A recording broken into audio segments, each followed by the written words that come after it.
Welcome to the U.S. Crewing Wage Report webinar. With us always, you have Matt Furman, our CEO. Hello. And I'm your host, Bob Sutton, the Vice President of Values here at Core Group. Yeah, we have a lot of kind of interesting data to go over with you today, so we're going to go ahead and dive in. So Matt, why don't you kind of give us the highlights of why did we create this report?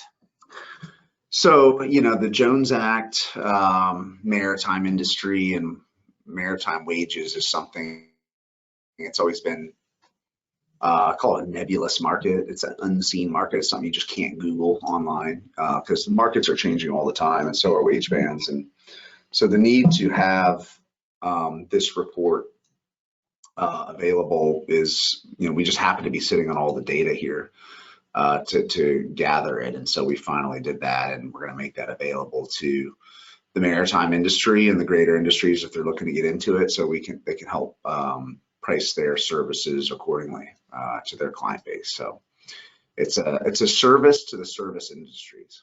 Awesome.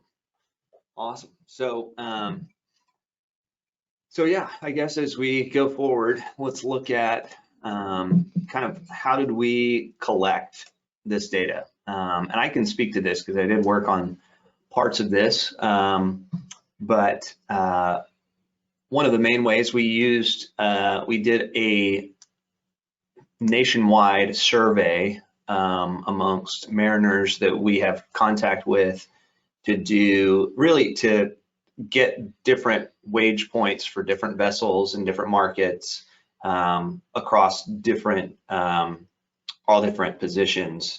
And so we started that back in May of this year. Mm-hmm. Collected data for a few months. We also have a ton of trusted industry partners that knew that we were working on collecting this data and trusted us with their wage information,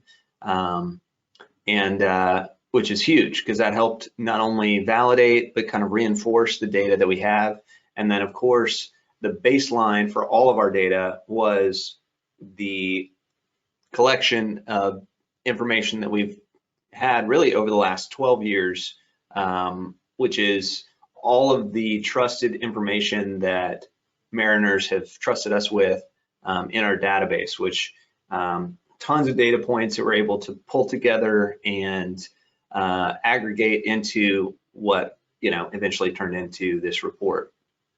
Yeah, anything else? Yeah, I think it's just we're sitting on the data, and we're just finally making this available to the industry, and it's just to help everybody, keep their wages competitive in the market, to advance the industry forward. And so it was our time to do this. So we're excited to get into the detail of it. Yeah, absolutely. So let's look at the scope. So here is a full list of all the vessels that we identified for this report. We know that there are a few others outside of the parameters, but we, yeah, I guess tell them why we ended up with this particular scope for vessels wise. Yeah, so the way we structured the report was from the smallest tonnage vessels, ship assist, harbor tugs, and then we expanded out to coast-wide tugs, and then moved our way up to ATBs and lightering vessels and tankers, and then moved up into the offshore drilling and oil and gas upstream market, and which all pull on the Jones Act mariner industry. So drill ships, which are kind of the highest paid, pull on tankers, they pull on, and so it's just this updraft approach. And then when oil and gas goes down, wages come off on the drilling side, and then there's less pressure on the midstream companies. So there's an ebb and flow effect that occurs that we see every day, every year. We just wanted to try to quantify that for the general public. Yeah, no, that's great. That's great. And so the other side of the scope, which is all of the positions that we outlined. This slide, really, we tried to cover basically everything you could possibly imagine on each of those different vessels that we identified on the previous slide. So I guess, Matt, do you want to talk about real quick just what all, how all encompassing this is as we look at across the report? Yeah, so market segments in the maritime industry, it's everything siloed. So your ship harbor companies are siloed, your pilot in lower Oregon River, Western rivers are siloed. Your unlimited markets are different than your limited markets, inland versus near coastal versus blue water. The wage bands change, and it's just, there's all kinds of dynamics involved, from if you're just moving cargo to construction projects to oil and gas projects, and just the wage bands are kind of really all over the place. It's really hard for people to see and know what's going on. And so we're kind of in the middle of all that. I mean, what you see on this list here is a market we operate in every day. And so we have very good insight into this industry and kind of help guide companies through this amalgamy of different positions. And all these positions don't pertain to some industries, some don't pertain to others. And so it's kind of a Rubik's Cube of data, wage bands, people, projects, industries that we've kind of brought together into one simplified spreadsheet to help those who are in need of this information. Got it. And so obviously we've collected this data primarily over the summer, starting in May of this year. As we look at this data relative to information and wages that we've known particularly over the last 18 months, what are some trends? You can kind of talk us through the trends that we've seen really the last 18 months versus where things are now, and then we can talk maybe about where things are going. Yeah, so the last 18 months have been pretty wild from a market disruption phase. I mean, you've had mariners trapped on ships to a lot of force majeure contracts in the offshore drilling, so sudden cancellations of contracts, to huge peaks and booms to oil storage, to oil market collapses, and all of a sudden people have overextended and traded themselves out on certain edges. And so it's been kind of a wild 2020, and then the aftershocks we're still feeling right now. I mean, they're saying there's not going to be a normal market until early to middle 2023. So that we're going to be in this weird kind of everyone needs everything, everything's backed up, can't get what you need when you need it environment for the next 18 months. Right. So, if you say the last 18 months was really the precipice of a new change, well, the next 18 months are going to be the aftershocks to the earthquake. So pulling apart a few of the different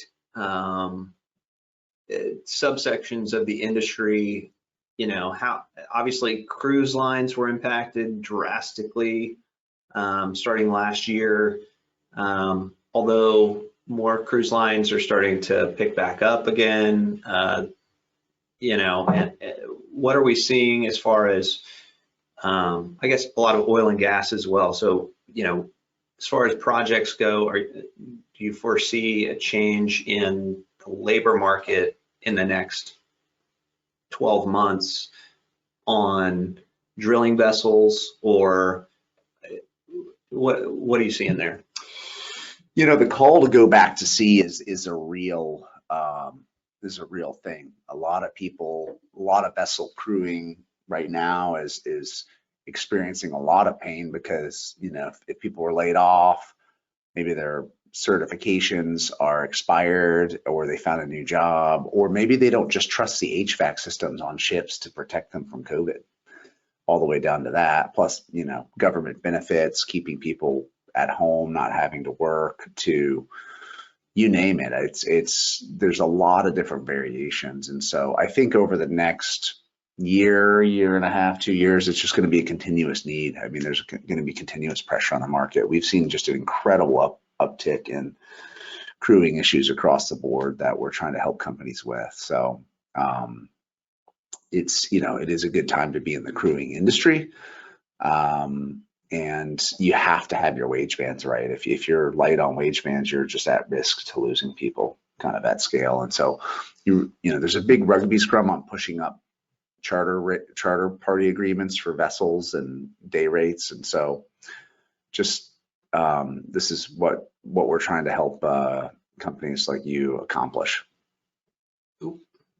That's great. Well, so we wanted to keep this one short and sweet.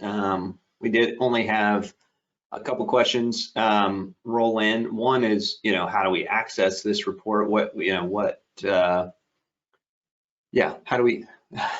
do we see the report? That's the two questions that came in. So the coveted report is available by request. Obviously, there's been a lot of time that's gone into this, and so there's different stages of the report and industry segments that we've broken out that are available to you. All you would need to do is call the main line, ask for Bob Sutton, or email bob@coregroupresources.com saying, hey, I would like more information on the Jones Act, Jack's, you know, wage report, and Bob can get you more information on that. It is a service that we do charge, so if it's something that you want access to, we can make that available to you in pretty short notice, probably inside of 24 hours if you do request it. Yeah. Well, that is it. Those are our only questions. On this last slide, we've got obviously our main line, phone number, website, Matt and I's email addresses. We're available to talk more about this. So if you have questions or want to see that data, let us know. We'll make it happen. And yeah, thanks for joining us. It's we try to keep it short and sweet for today. So yeah, if you have any other questions, let us know. But otherwise, have a great rest of your Tuesday. Take care. Thank you for joining.